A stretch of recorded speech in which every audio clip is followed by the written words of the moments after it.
शर्तों को ना माने, रूस भी तख्ता पलट का ख्वाब ना देखे।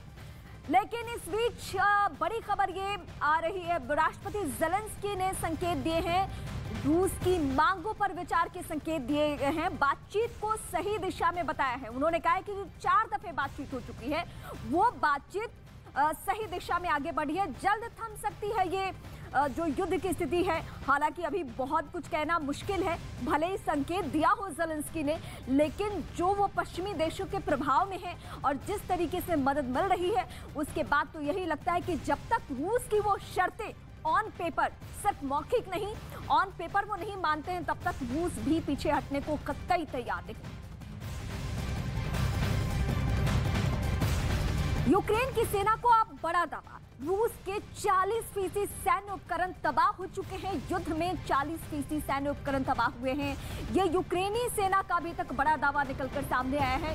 युद्ध की स्थिति के बीच हम आपको बता रहे हैं कि तबाही और बर्बादी की तस्वीरें अगर यूक्रेन की धरती पर है, सरजमीन पे है, तो रूस को भी बर्बादी देखना पड़ रहा है, क्योंकि उसके युद्ध में जो 40% सैन्य उपकरण है वो पूरी तरीके से तबाह, और ये तबाही की तस्वीरें हम आपको दिखा रहे हैं, क्योंकि जो यूक्रेन में फिलहाल सेना लड़ रही है या जो दूसरे लोग उसको सपोर्ट कर रहे हैं, वो सपोर्ट इस तरीके से काम आ रहा है कि रूस जैसी ताकतवर सेना को भी यहाँ पे किस तरीके से मुंह खानी पड़ रही है, वो तस्वीरें बताने के लिए काफी है। चाहे उनके टैंक हो, लड़ाकू हेलीकॉप्टर्स हो, मिसाइलें हो, सबको एक एक करके वार किया जा रहा है। हाँ, यूक्रेन की धरती पर अगर ये युद्ध लड़ा जा रहा है तो यूक्रेन को ज्यादा नुकसान है, ये सच है।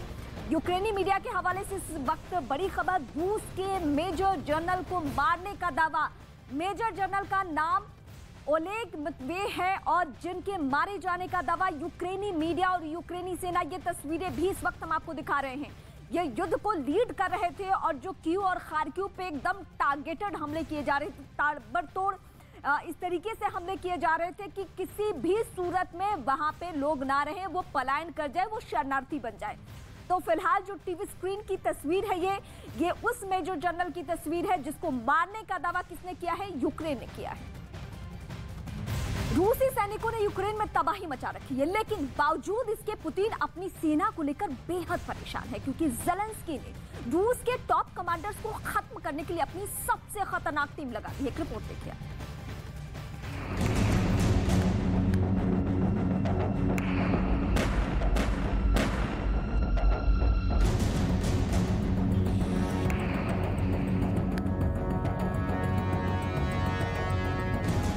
एक नहीं, 2 नहीं, 3 नहीं, 4 नहीं, 5 नहीं, जंग यूक्रेन युद्ध रूस के लिए इतना खतरनाक हो गया है कि व्लादिमीर पुतिन के 12 कमांडर खत्म हो चुके हैं। यूक्रेन चुन चुनकर रूस के कमांडर्स को टारगेट कर रहा है। रूस की सैन्य कमान में खलबली मचाना यूक्रेन का मकसद बन गया है। यूरोप और पश्चिमी देशों के अखबार इन कमांडर्स की तस्वीरों से पटे पड़े। रूस के ऐसे बड़े बड़े जनरल मारे जा रहे हैं जिनके पास सीक्रेट ऑपरेशंस की जिम्मेदारी थी, जिनसे रूस को सबसे ज्यादा उम्मीद थी, जो जनरल फ्रंट पर मौजूद थे, और अब रूस इन्हें बहुत सस्ते में गंवाता जा रहा है। रूस में 7वीं एयरबोर्न डिवीजन के कमांडर आंद्रे सुखोवेत्स्की को यूक्रेन के स्नाइपर ने मार गिराया। रूस के दूसरे मेजर जनरल विताली गेरासिमोव, रूस की 41वीं आर्मी यूनिट के डिप्टी कमांडर को खार्किव में गोली मारी गई। मेजर जनरल आंद्रे सुखोवेत्स्की का मोर्चे पर होना ही दुनिया भर के सैन्य विशेषज्ञों को हैरान कर रहा है, तो मेजर जनरल गेरासिमोव की मौत रूस को दूसरा बड़ा झटका कहा जाएगा। यूक्रेन के रक्षा मंत्रालय का दावा है कि उन्होंने रूस की खुफिया एजेंसी FSB के अधिकारियों की रेडियो पर बातचीत इंटरसेप्ट की है, जिससे पता चला है कि मेजर जनरल विताली गेरासिमोव लड़ाई में मारे गए। यूक्रेन का दावा है कि रूस की 29वीं कॉम्बाइंड आर्म्स आर्मी के कमांडर मेजर जनरल आंद्रे कोलेंस्कोव को मार दिया गया है। ये रूस की करीब 1.5 लाख फौज के हौसले पस्त करने के लिए काफी है। रूस की ये फौज इस वक्त यूक्रेन के युद्ध में शामिल है। 1 लाख फोर्स यूक्रेन बॉर्डर पर रिजर्व के तौर पर तैनात है, लेकिन पहले ही 8 दिन के अंदर यूक्रेन ने रूस के 3 टॉप कमांडर मार गिराए। युद्ध के पहले हफ्ते में ही 3 मेजर जनरल्स का मारा जाना, ये बात रूस की बैटल टैक्टिक्स यानी युद्ध लड़ने के तरीके पर सवाल उठा रही है। क्योंकि यूक्रेन की फौज अब मोर्चे पर रूस की मिलिट्री लीडरशिप को ढूंढ कर टारगेट कर रही है और रूस को इस एम्बुश को रोकने का कोई तरीका समझ नहीं आ रहा।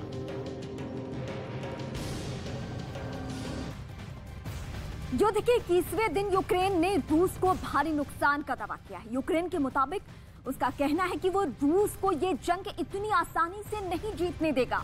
यूक्रेन का दावा है कि उसने 13,500 रूसी सैनिक मार गिराए हैं। ये आंकड़ा बहुत मायने रखती है। रूस के 81 विमान मार गिराए गए हैं, ये भी कहना है यूक्रेन का। रूस की 95 हेलीकॉप्टर तबाह कर दिए गए हैं। रूस की 404 टैंक यूनिट नष्ट की गई है। रूस की 150 तोप तबाह कर दी गई है। रूस के 64 मल्टीपल लॉन्च रॉकेट सिस्टम पूरी तरीके से तबाह है। रूस की 1279 बख्तरबंद गाड़ियां भी तबाह हो चुकी हैं। रूस के 640 दूसरे सैन्य वाहन भी तबाह हुए हैं। 9 रूसी ड्रोन नष्ट कर दिए गए हैं। रूस की 3 नाव भी तबाह की गई है। रूस के 60 फ्यूल टैंक नष्ट करने का दावा किया गया है। 21 दिन से जारी इस युद्ध में पुतिन के 12 कमांडर खत्म हो चुके हैं। यूक्रेन चुन चुनकर रूस के कमांडर्स को टारगेट कर रहा है।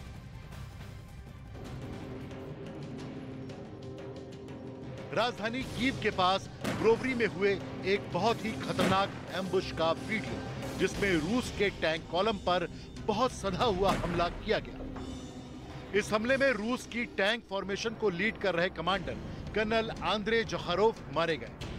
जिस आर्म्ड फॉर्मेशन यानी टैंक और बख्तरबंद गाड़ियों को कर्नल आंद्रे जखारोव नेतृत्व कर रहे थे, देखिए वो फॉर्मेशन किस तरह यूक्रेन की बमबारी में घिर गई। यह हमला राजधानी कीव के 25 किलोमीटर उत्तर पूर्व में हुआ।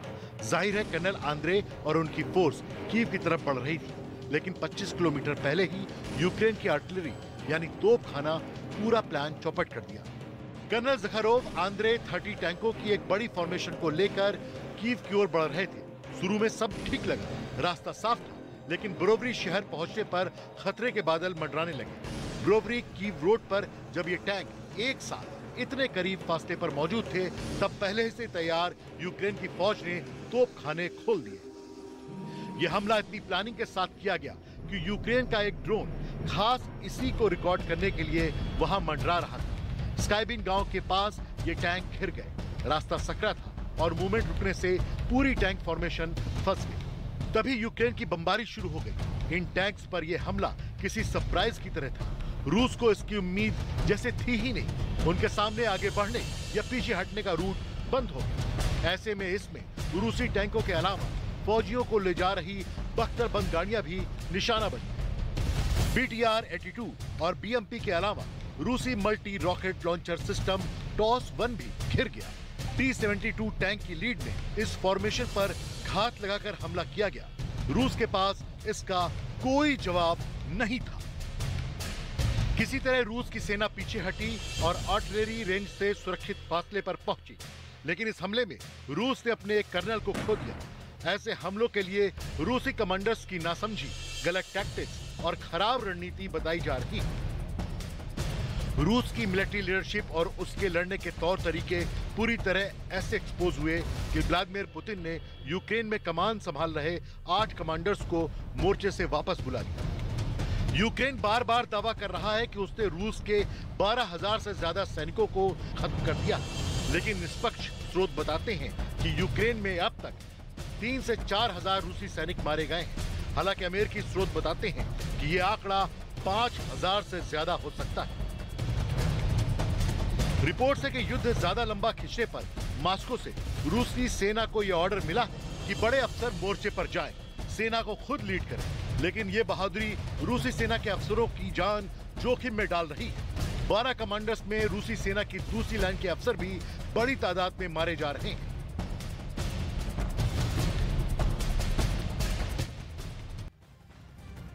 तो युद्ध की तस्वीरें दिखाने के बीच खबर ये भी मिली कि ज़ेलेंस्की ने जो संकेत दिए हैं कि इससे युद्ध खत्म हो सकते हैं, लेकिन क्या ये सच है? क्या वाकई ऐसा होने जा रहा है? अगर ऐसा होता है तो ये दुनिया के लिए राहत की बात होगी, क्योंकि दुनिया की निगाहें रूस और यूक्रेन के इस युद्ध पे टिकी हुई है। लेकिन इस बीच एक और बड़ी खबर, नेटो प्रमुख का बड़ा दावा, रासायनिक हथियार का प्रयोग कर सकता है रूस, फ्लैग ऑपरेशन भी चला सकता है, फॉल्स फ्लैग ऑपरेशन चला सकता है। यूक्रेन पर रूस का झूठ सामने आ चुका है। ये नेटो प्रमुख का रूस पर इस वक्त बहुत बड़ा दावा है।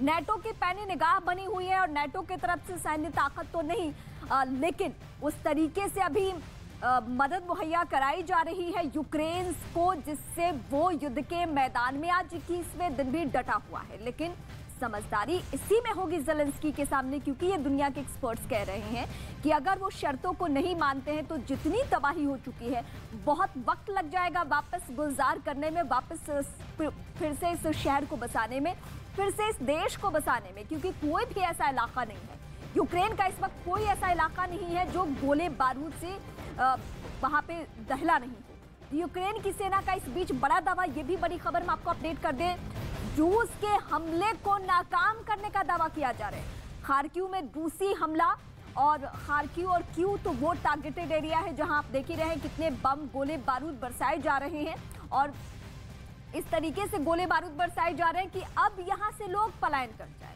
कोई यहाँ पे रहे नहीं, शरणार्थी बन जाए सब। और जो यूएन का आंकड़ा है, जो डेटा है, उसके मुताबिक हर 1 मिनट में एक शरणार्थी बन रहा है। ये आंकड़ा कल ही सामने आया था। और सबसे ज्यादा हैरान करने वाली बात यह है कि ना रूस अभी अपने, इस बीच हम एक और बड़ी खबर आपको बता दें, खेरसौन में रूस का भीषण बमबारी से खेरसौन पूरी तरीके से दहल चुका है। खेरसौन के रिहायशी इलाकों में हमला हुआ है। रूस के हमलों से कई इमारतें तबाह हो चुकी हैं और लोगों को बंकरों में छिपने के निर्देश दे दिए गए हैं। हालांकि खेरसौन को लेकर तो पहले ही ये खबर आ गई थी कि यहाँ पे रूस ने काबू कर लिया है इस पूरे इलाके को।